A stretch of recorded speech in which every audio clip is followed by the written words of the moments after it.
I've often said, what makes a really great car designer is the sense that you don't forget that 12, 13-year-old inside you. When you're 12, 13 years old and you're drawing cars, you're basically fearless and you're not afraid to draw weird and crazy, and you're doing it just for pure entertainment value. The moment that you lose sight of that point, you will put everyone to sleep. So keeping that thread of that inner 12, 13-year-old kid who's not afraid to take chances, that's what makes a really good designer, and that's what makes a really good car.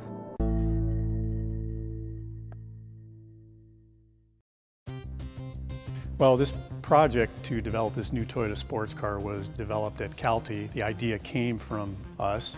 There really is not an iconic sports car in the Toyota brand right now. Lexus introduced LFA, really great car, exotic sports car, supercar, and Scion has FRS, but the Toyota brand has nothing. So we really wanted to fix that and try to find a great solution for what we would call a true sports car, and at the high performance end.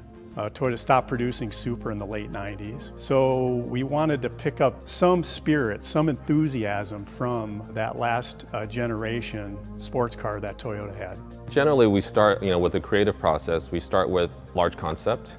From concept we try to create an image board of what this car could be without even designing the car yet. So some kind of hint of where we want to go with this, kind of a roadmap. From there, once we establish that roadmap, we start sketching. In this case, everybody in the building, we invited all designers to be a part of. Many hundreds of sketches were developed. And from there, there's obviously a review process that brings us down to maybe 6 exteriors and 6 interiors. We go into a scale model, a small scale model, then we go larger in the next step, and then finally full size. And from that full size model, we thinking about details, parts, and from there it's just completes and paint. We paint it, then we get to enjoy kind of the fruits of our labor and take a look at what it finally looks like.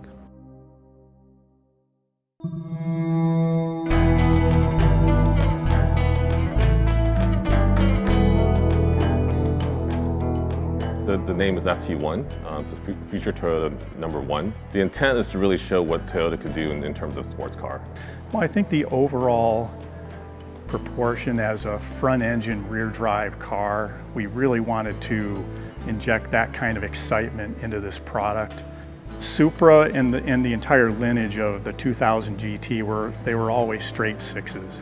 And while we're not saying what engine's going in this car, we wanted it to give the impression anyway that it's in the lineage of that straight six motor. So there's a long dash to axle.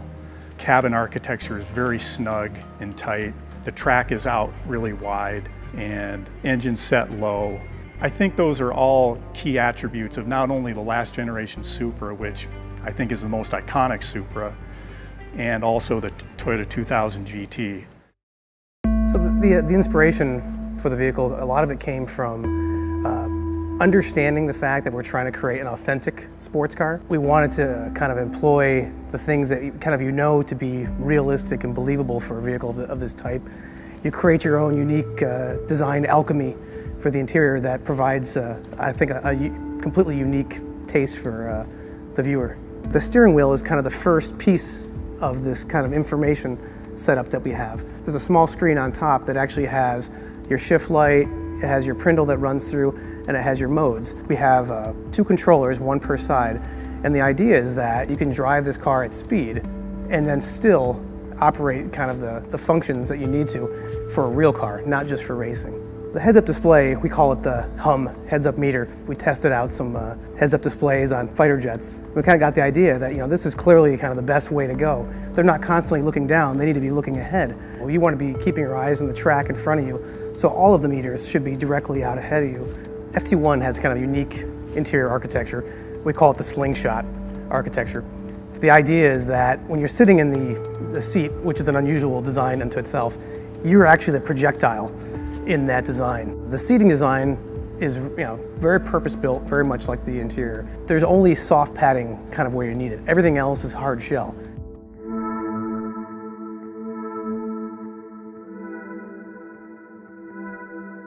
Yeah, it's always fun seeing a car in motion. A lot of our development time is spent reviewing static models, so when we can actually get inside and drive it and see the car moving, it presents a different view, a different perspective on what we did. And we all know cars are animate objects flying around in our world, and they're never really were meant to be a static object. So we really love it when we can experience the full design in that aspect. When we see it in person at the end, I think that's kind of the icing on the cake for all the designers, that if we did the right thing, and I think that in this case it was pretty stunning. Hopefully, you know, it gets people's kind of blood, you know, temperature kind of up and excited about. Everything we did, every shape on this car had a sense of purpose. We coined the term functional sculpting. Every aspect, every scoop, flip up, lip, whatever, to create downforce, it all had a purpose. We kind of looked at this car as an exogenetic process. It's like the car is designed by outside forces, meaning aero. And the designers kind of use their hands to, you know, create a shape that feels like that. It's almost like an erosion process that creates this. And at the tips of everything, every form, there's a trip edge that controls the air to create more downforce. Every designer feels a slave to the compromises sometimes. At this point, you know, this car is one of those cars that going into it, I mean, it's all excitement, but this car actually, I think, exceeds my expectations of kind of how it could possibly come out. Collectively, we had such a strong concept, really just an amazing kind of groupthink where we all kind of had the same philosophy coming together, and that was, you know, it goes all the way up the ladder. Everybody had the same intention for the car. This is exactly the kind of car that you envision yourself creating when you're a little kid and you're doing all your doodling on your notepads in school. It's the kind of car that you always sketched. So from that point of view, it's taken a while to get to that point. You know, Toyota as a company, we kind of got out of the sports car business for a while. We're trying to re-engage our excitement and our fun to drive the aspects of our vehicles. So from that point of view, I'm really thrilled that we're able to jump back into these kind of projects. We want this car. You know, we want this in our garage. We want to wash it, we want to touch it, and we could say we're a part of this big project that hopefully has a lot of historical value to bring back a sports car in the Toyota brand. I think that's kind of the big goal, you know, from our perspective. But mainly, you know, from a selfish perspective, I want this car in my garage. I think people are going to be really surprised to see this car. It's been a long time since we've had a sports car of this magnitude, a proposal that we've thrown out there and said, hey, what about this? When this car rolls out, it'll probably be dark, maybe the headlights will be on, maybe you can pick up a bit of the silhouette of the car and you understand immediately what kind of animal this is. And that's when the reaction starts. I think if we can achieve that, then